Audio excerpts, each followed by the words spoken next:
లేచి నీ దేవుని ప్రార్థించుము. యోనా 1:6.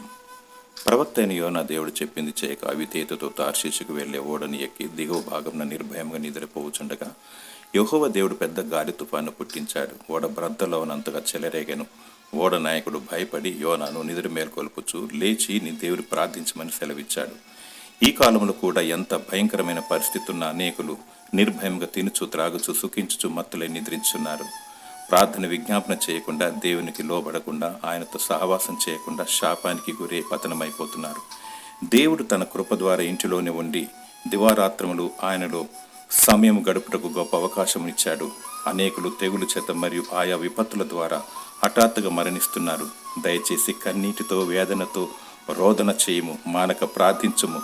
ప్రపంచ నాయకుల కొరకు, సర్వ ప్రజల కొరకు స్వస్థత రక్షణ కలగాలని ప్రార్థన విజ్ఞాపన చేయము. దేవుని సన్నిధిలో గడుపుము. ప్రభు రాకడకై సిద్ధముగా ఉండుము. దేవుడు నీ మొరను ఆలకించి నిన్ను దీవించునుగాక. ఆమెన్.